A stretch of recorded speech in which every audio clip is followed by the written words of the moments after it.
ഭൂട്ടാൻ വാഹനക്കടത്തിൽ നടൻ അമിത് ചക്കാലക്കലിനെ കസ്റ്റംസ് വീണ്ടും ചോദ്യം ചെയ്യും. പിടിച്ചെടുത്ത വാഹനങ്ങളിൽ ദുരൂഹതയുണ്ടെന്നാണ് കസ്റ്റംസ് വിലയിരുത്തൽ. കുണ്ടന്നൂരിൽ നിന്നും പിടിച്ചെടുത്ത വാഹനത്തിന്റെ RC വ്യാജമാണെന്ന് കണ്ടെത്തി.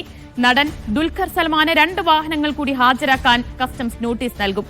കൂടുതൽ സ്ഥലങ്ങളിലും ഇന്ന് പരിശോധനയ്ക്ക് സാധ്യതയുണ്ട്. നിധിൻ സേവ്യർ വിവരങ്ങൾ നൽകും. നിധിൻ, ഓപ്പറേഷൻ നുംഖോറിന്റെ ഭാഗമായിട്ടാണ് 38ഓളം വാഹനങ്ങൾ കസ്റ്റംസ് കസ്റ്റഡിയിൽ എടുത്തിട്ടുള്ളത്. അതിൽ അമിത് ചക്കാലക്കലിന്റെ വാഹനങ്ങളുണ്ട്, നടൻ ദുൽഖർ സൽമാന്റെ വാഹനങ്ങളുണ്ട്. ഇതിലൊക്കെ പരിശോധന എങ്ങനെയാണ് നടന്നു വരുന്നത്? ഇനിയുള്ള തുടർ നീക്കങ്ങൾ എങ്ങനെയാണ്?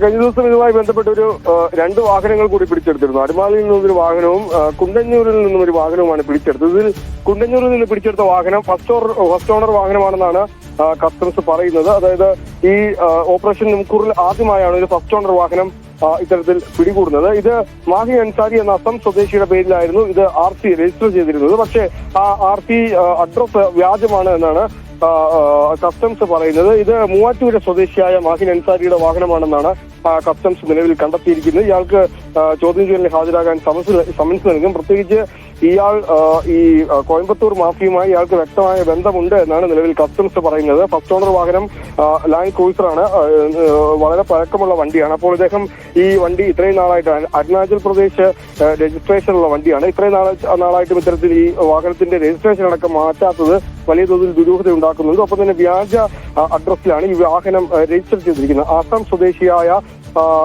മാഹിൻ അൻസാരി എന്ന ആളുടെ പേരിലാണ് ഈ നിലവിൽ ഈ വാഹനം രജിസ്റ്റർ ചെയ്തിരിക്കുന്നത്. പക്ഷേ അത്തരത്തിലൊരു ആളെ ഇല്ല എന്നാണ് കസ്റ്റംസ് നിലവിൽ പറയുന്നത്. അപ്പോൾ ഇയാളെ ചുറ്റിപ്പറ്റി അന്വേഷണം മുന്നോട്ട് പോകും. ഒപ്പം തന്നെ ദുൽഖർ സൽമാന്റെ 2 വാഹനങ്ങൾ കൂടി ഹാജരാക്കാൻ സമൻസ് നൽകുമെന്ന് കഴിഞ്ഞ ദിവസം തന്നെ കസ്റ്റംസ് അറിയിച്ചിരുന്നു. ദുൽഖർ സൽമാന്റെ ഒരു വാഹനവുമായി ബന്ധപ്പെട്ട് അതിന്റെ രജിസ്ട്രേഷനിലും ചില സംശയങ്ങളുണ്ട്. കാരണം ഈ 2038 വരെ എങ്ങനെയാണ് ഒരു വാഹനത്തിന്, കാരണം റീടെസ്റ്റിൽ 5 വർഷം മാത്രമാണ് ഒരു വാഹനത്തിന് ഇത്തരത്തിൽ ഫിറ്റ്നസ് അനുവദിക്കുക. അപ്പോൾ 28 വർഷം നിലവിൽ ഒരു വണ്ടിക്ക് എങ്ങനെയാണ് 5 വർഷം ഈ 2038 വരെ ഇത്തരത്തിൽ ഫിറ്റ്നസ് ഉള്ളത് എന്ന് കസ്റ്റംസ് പരിശോധിക്കുന്നുണ്ട്. ഇതുമായി ബന്ധപ്പെട്ട് വലിയ ക്രമക്കേട് നടന്നിട്ടുണ്ട് എന്ന് കസ്റ്റംസ് കണ്ടെത്തിയിട്ടുണ്ട്. പ്രധാനപ്പെട്ട കാര്യം ഇത്തരത്തിൽ ഈ അമിത് ചക്കാലക്കലുമായി ബന്ധപ്പെട്ടതാണ്. അമിത് ചക്കാലക്കലിന്റെ 7 വാഹനങ്ങളാണ് നിലവിൽ പിടികൂടിയത്. അതിൽ 6 എണ്ണം സുഹൃത്തുക്കളുടേതാണെന്നാണ് അമിത് ചക്കാൽ കഴിഞ്ഞ ദിവസം മാധ്യമങ്ങളോട് പറഞ്ഞത്. പക്ഷേ ഇക്കാര്യത്തിൽ കസ്റ്റംസിന് വ്യക്തമായ അല്ലെങ്കിൽ കസ്റ്റംസിന് കൃത്യമായ ഒരു സംശയമുണ്ട്. അതായത് അമിത് ചക്കാലക്കലിന്റെ ഇത്തരത്തിൽ വാഹന ഇടപാടുകാരുമായിട്ട് ബന്ധമുണ്ടെന്നാണ് കസ്റ്റംസ് നിലവിൽ പറയുന്നത്. അത് തെളിയിക്കുന്ന എന്തെങ്കിലും രേഖകൾ അവർ കണ്ടെത്തിയിട്ടുണ്ടോ എന്ന കാര്യങ്ങൾ നിലവിൽ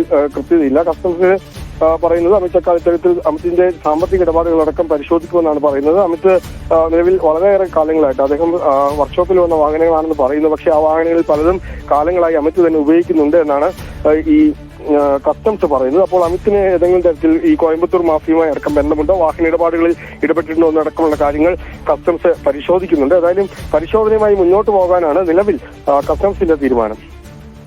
വാഹനങ്ങൾ വിശദമായി പരിശോധിക്കുകയാണ് കസ്റ്റംസ്. ഈ താരങ്ങളുടെ അടക്കം വാഹനങ്ങൾ അത് എപ്പോൾ കൊണ്ടുവന്നു, എവിടെ നിന്ന് കൊണ്ടുവന്നു, ആരാണ് ഈ ഉടമകൾക്ക് കൈമാറിയത് എന്നൊക്കെ പരിശോധിക്കുകയാണ്. ഇവരെ കൂടുതൽ ചോദ്യം ചെയ്യും. അമിത് ചക്കാലക്കലിനെ വീണ്ടും ചോദ്യം ചെയ്യും എന്നാണ് വിവരങ്ങൾ. നിധിൻ സേവ്യറാണ് വിശദാംശങ്ങൾ നൽകിയത്.